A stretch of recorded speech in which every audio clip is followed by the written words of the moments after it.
He makes our family, our nephew, we gave them our car to take, and Matt's car's manual. Oh, okay, no problem. English for it.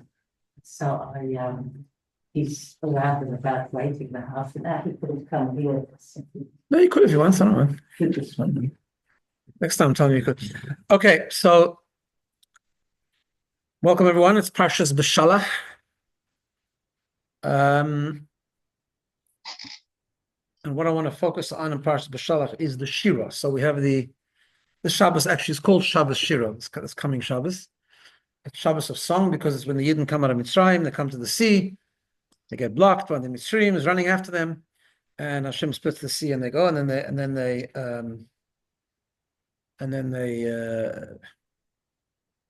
saved, and then they sing Shira, they sing a song to Hashem. So what I want to do is share with you a couple of ideas on the Shira, on the song that's in Parshas Beshalach. Just one second, I'm going to share the screen.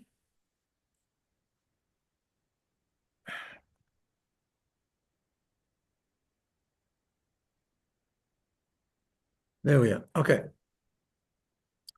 So the Shira begins, we said actually every day in davening. The Shira begins by the following. It says, Oz Yoshir Moshe Uvenei Yisrael, literally translated normally as then Moshe Rabeinu sang and the Jewish people, Esa Shira Hazois, this song la Hashem to God, Vayoimru Leimor, and they said saying, take note of that expression, Vayoimru Leimor, they said saying, Ashira la Hashem, I'm going to sing to God, ki go'oi go'o, because he's exalted, sus v'roichvoi, the horse and its rider, Romo Bayom, he threw into the sea, meaning he drowned the Egyptians and saved the Jewish people.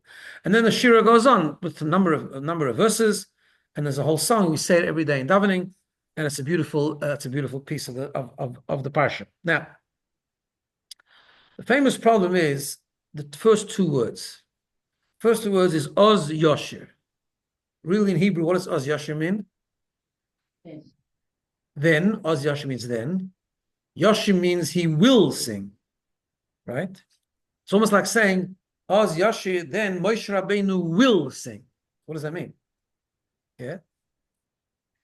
So, simple pshat that the Chazal tell us, Rashi I think brings it down if I'm not mistaken. He says, Mikan remez letchiyas hamesim min haTorah. Here's a hint to the resurrection of the dead in the Torah. We know that one of the 13 principles of faith is the coming of Mashiach and Tchiyas HaMesim. In fact, that's number 12 and number 13. When you sing Yigdal on Friday night, some people sing Yigdal, we end up by Mesim Yechayekel. Hashem will bring the dead back to life. However, although Mashiach is somewhat hinted in the Torah, Tchiyas HaMesim is not really explicit in the Torah, although we believe it and we know it's a fundamental part of our faith. But there are certain times when we find it's in Tanakh, but it's a certain times where we find a hint to Tchiyas HaMesim. And Chazal tell us this is one of the places that Oz Yashim Moshe, then Moshe Rabeinu will sing, is a hint to Tchiyas HaMesim, because when Mashiach will come, Oz then Yoshir Moshe Rabeinu will sing U'bnei Yisrael. Moshe Rabeinu will be with us once again, and he will sing with the Bnei Yisrael a song to Hashem, which means that's the remez, that's the hint for the concept of Tchiyas HaMesim, of the resurrection of the dead. Okay, that's the famous idea. But I want to share with you an idea that I saw in a sefer called Sorry Alofim, based on other things. And he gives a beautiful idea, and he starts with the following. He starts with the following concept. We know one of the things that we find, particularly in Hasidic works, is the idea of hachana l'mitzvah, preparing for a mitzvah, not just the mitzvah itself, but preparing for a mitzvah. Why is this? So one of the ways explained is the following. There's a famous line from the Baal Shem Tov. It's brought in a sefer of Toldos. Toldos, one of the Talmidim, one of the disciples of the Baal Shem Tov, and he quotes this in the Baal Shem Tov. In other places, it's quoted that b'mokim shemachshavtoi shel adam sham hu nimsa. Where is a person found? Where do you find the person? Not where he physically is, The person is where his thoughts are, right? It's an interesting, fascinating concept. In other words, a person is where his thoughts are, meaning that, let's say davening, right? I once heard a little story that a person was davening, and after he finished Shemona Esrei, he finished Amidah, his Rav walked up to him and said to him, Shalom Aleichem, how are you? Welcome back. He looks at his Rav and he says, I don't know, I wasn't away. He says, no, I noticed you were all over the world. First part of the Shemona Esrei looks like you were in China, you were doing some business there. Then you were in Europe visiting tourist sites. Then in the last part of Shemona Esrei, you were in America. Now you're back, so Shalom Aleichem, right? But there's some depth in that. In other words, obviously, davening has value, even if we just say the words. That's part of the commitment, it's part of the conviction. And we just do it because we have to, and that connects us to Hashem, no question. However, the real truth is that if we want to really daven properly, we have to be present. We have to have kavanah. Kavanah means you have to have the right thoughts. You have to be there, not just physically, not just say the words, not just be there standing there. You have to actually be focused on what you're doing. And that's true with every mitzvah. Every mitzvah is like that, right? To do a mitzvah, you can just do a mitzvah mechanically, and the mitzvah is done, and it connects you to Hashem, and it keeps you out of trouble, and it's good. However, really, the real way of doing a mitzvah is to do what we call maisim tovim. We say, when a baby is born, we say the baby should grow up, l'Torah, l'chuppah, l'maisim tovim, right? Good deeds. Why do we have to say good deeds? We can just say maisim, deeds. I mean, obviously, we're not thinking about transgressions, right? It means you do good things. It's already embedded in the word maisim. You don't have to say maisim tovim, but it says many places the word maisim tovim means it's maisim tovim u'meirim. They should do things not just robotically. In other words, the child should grow up to do mitzvahs, but in a way where it's living mitzvahs, it's shining mitzvahs. How's the mitzvah shining and living? By the fact that you're fully present when you're doing them. You understand? Like you're like into it, you're focused. So okay, so that's why, because if not, you're not really there. Because that's what Baal Shem Tov says. Where are you? Your body might be doing the mitzvah. Where are you? You're not there. You're somewhere else because you are where your thoughts are. So how do you do that? That's a very difficult and demanding idea. How do you do that? Do that by preparation. You have to learn about the mitzvah. You have to think about it. You have to gear yourself up. You have to get yourself in the frame of mind. You have to be fully focused. You have to be really putting your mind to the mitzvah long before the mitzvah. Long before the mitzvah. You have to prepare. That's why Hasidim used to say that Hechsher mitzvah is aggressive with the mitzvah lane. That preparing for a mitzvah is higher than the mitzvah itself. Now, obviously, it doesn't mean you can skip the mitzvah and just do the preparation, right? But it's the preparation. I have one of my educational beefs, you could say. I've often spoken about it. Is this right? And nowadays, it doesn't come from me. Actually, it comes from another idea. In fact, let me show you how it's connected with this parsha. There was it's.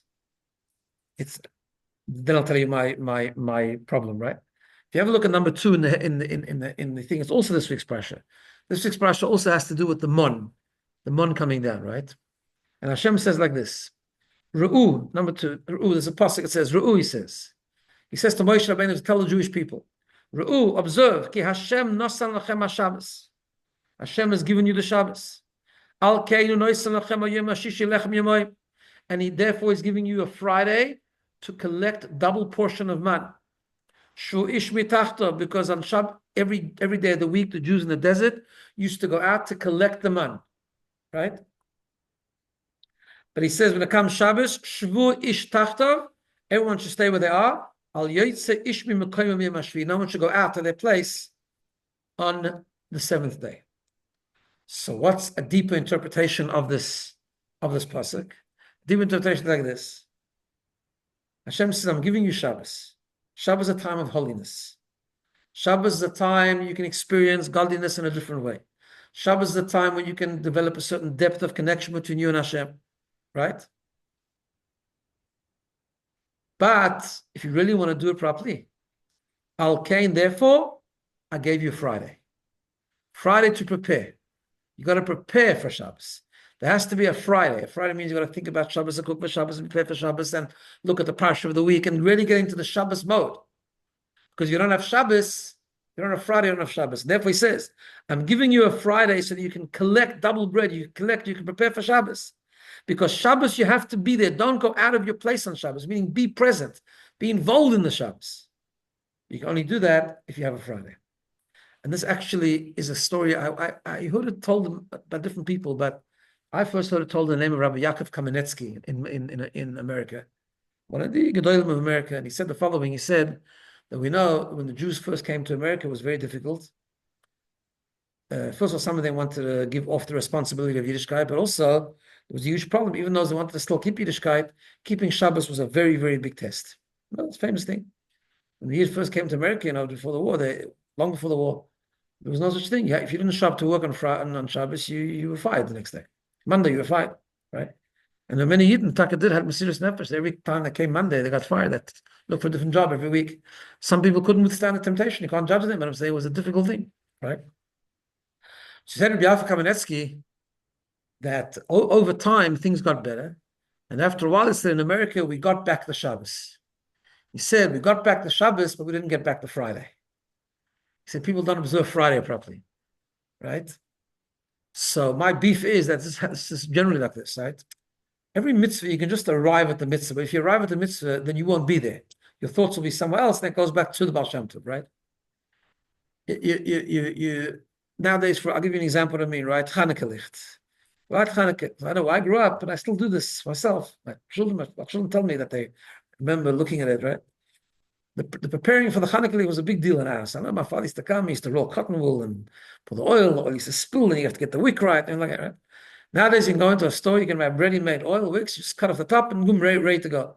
You don't have to even think about Chanukah before. You can come a day before and just buy the things and it's all done, right? Same thing building a sukkah. Building a sukkah took time. It took time. It took a lot of time. Yeah. To build the sukkah, you have to find schach, you have to run the schach. Nowadays, you have a pop-up sukkah, you throw on a mat, you buy the decorations, and it's all done. You can do it all in 10 minutes, right? It's a problem because, and same with Shabbos, you can buy the whole Shabbos nowadays if you want, right? It's a problem because you don't live the whole week with it. You don't prepare it. And you don't prepare it, then you run to the Friday and run to the Shabbos. It's an issue. It's also an issue of chinuch. It's a big issue, right? So he says like this. Therefore, this is the pshat. Oz Yoshir Moshe. He says, song. What is song? Song is what you sing is a response. When you sing to something, it's a response that you're into it, right? A lot of people sing in davening because they want to get into the davening, right? Why do you sing at the wedding, at a chasna, or a simcha? Because you're fully there, right? Because you're enjoying it, right? He says, yeah, but even that needs preparation. So that's the pshat. Oz Yashir Moshe. Oz, then Moshe Rabeinu sang. You know why he sang? Because he didn't just fall into this moment. Oz Yashir. He already in the past was looking to the future. He was preparing for the song. He was preparing to sing because he had a munah that it's going to happen. Hashem was going to save him. He was gearing himself up for the singing, right? He was gearing himself up for the singing, and that's how he was able to sing properly, able to be there. So the Oz, why was he there then? Why did he respond with such a song, such an amazing song? Because Yoshir, because he looked into the future, he prepared for it. He didn't start now. It started a while before. He was preparing for the song. He was getting himself in the mood. He was getting himself in the frame of mind. And that's why Yoshir Moshe, and that's why Oz, he was able to be there and be fully there. By the way, just going back to the idea of Shabbos and the Friday, Rabbi Moss once told me that after he got married, when he first came here, he told me he went with his wife to visit a family in Eretz Yisrael. And his wife, I don't know if she's alive, but his wife had an old aunt in Meir Shorim. Not the real Meir Shorim. She was from the old country. I don't know where she was from, but she wasn't like part of the modern world at all, right? And this aunt, on Wednesday, already used to make matzah meal for making the gefilte fish on Thursday. That's a Shabbos. That's how you live a whole week with Shabbos. It's different, you understand? I'd say it's different, so different. Anyway, that's something we have to give thought to. The idea of preparing. Same thing with davening. Davening needs preparation. You can't just fall into if you have to think about it. You have to be mizboinen. You have to think and reflect a little bit on the davening. Everything needs preparation. When you prepare for something, then you're there. Then you're fully there. Okay. That's one idea.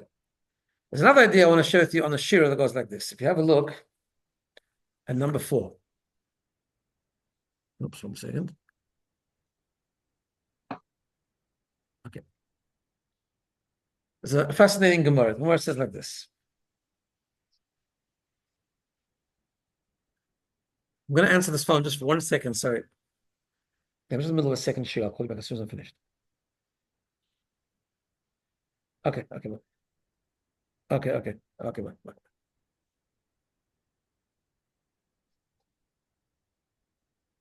Okay, so the Gemara says like this.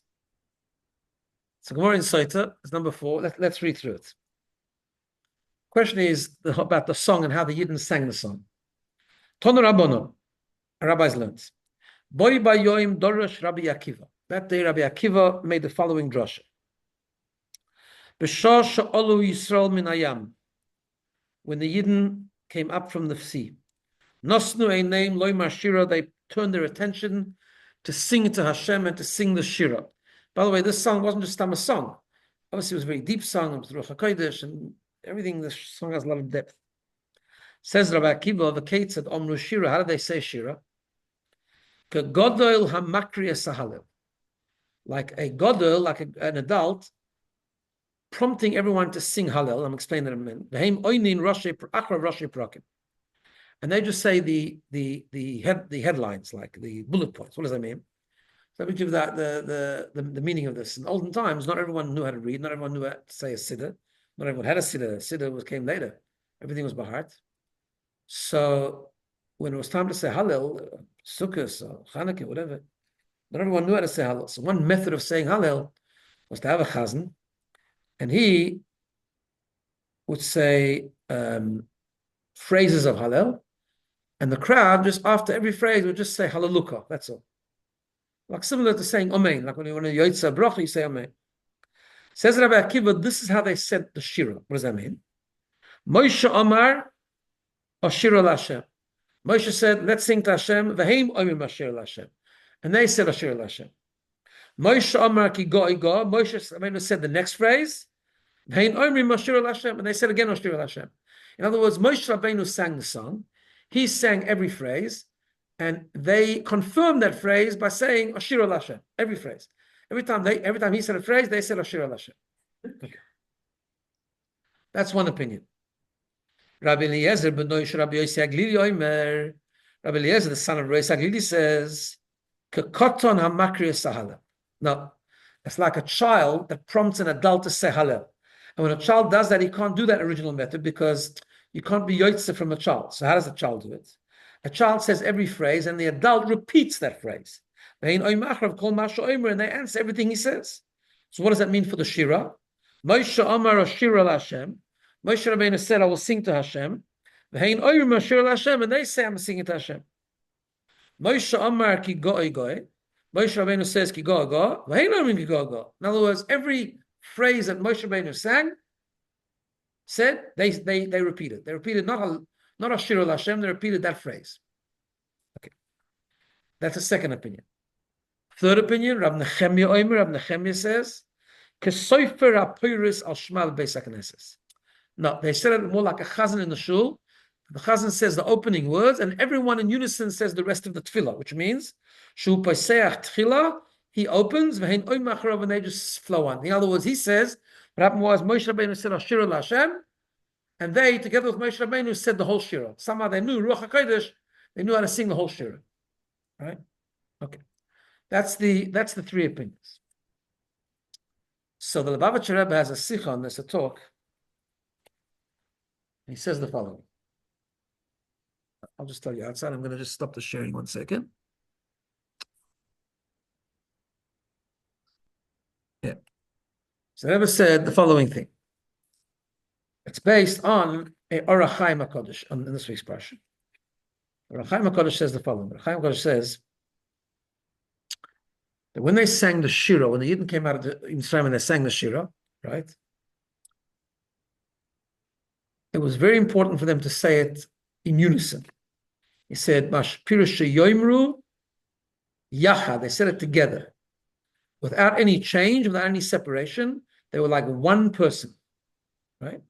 One person focused together, saying the same thing, davening and singing to Hashem. That's what Ohr HaChaim says. Now, how did that happen? So we know that according to all three opinions, Moshe Rabeinu started, right? And then they said whatever they said according to different opinions. They said all in unison, but it was Moshe Rabeinu starting. What does that mean? Because how were they able to say it in proper unison? It's because Moshe Rabeinu was the head of the generation, right? The head of the generation doesn't just mean that Moshe Rabeinu happened to be the leader. It's much more than that. It was more that he was the spiritual leader. In other words, he led them spiritually. He was able to give them ruchnis. The Zohar says Moshe Rabeinu was called Raya Nehemna, which can mean faithful shepherd, but can also mean a shepherd of faith. In other words, Moshe Rabeinu gave the Yidden Emunah. He gave them the connection to Hashem.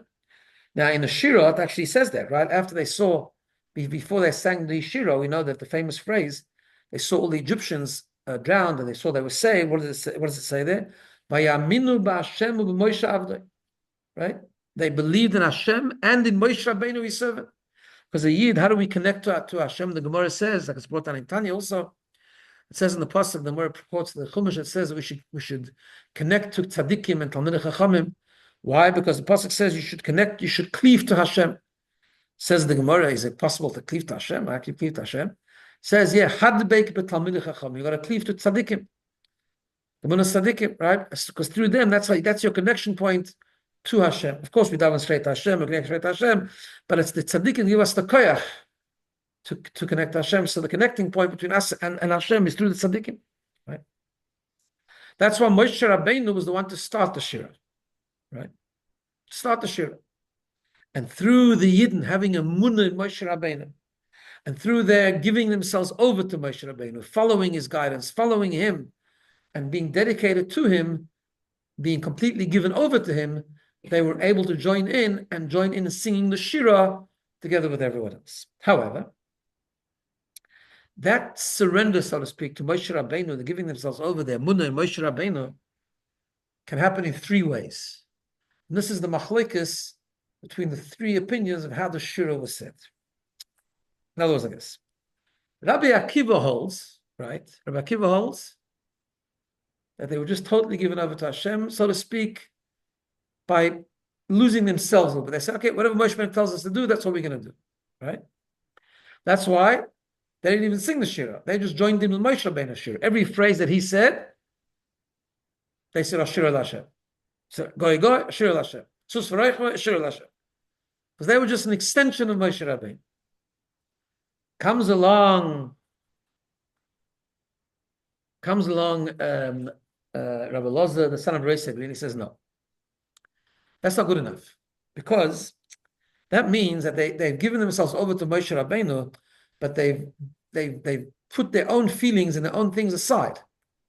So now what happens is, when that happens, when you start then to bring your feelings back, then you're a separate person. Then you start feeling all the nonsense that you feel. He says, no, they sang it differently. They actually were so connected to Moshe Rabeinu that when Moshe Rabeinu said a phrase, they didn't have to say Ashira, they shouldn't have answered like Amen, Ashira Lashem. They knew how to repeat the phrase. They could repeat it after him. In other words, in every part of them, they were able to bring the Moshe Rabeinu and his guidance and his kedusha into every part of what they were doing. Yeah. Comes along Rav Nachman and says, no, it's even deeper than that. Right? And he says, sorry, not Nachman, Rav Nechemia. Nechemia says, no, it's even deeper than that. They became so connected to Moshe Rabeinu, and they understood him so well, and they took his advice and his guidance and his kedusha and his amunah so deeply that all Moshe Rabeinu had to do was start, and they already knew how to say on their own. They knew how to say the rest.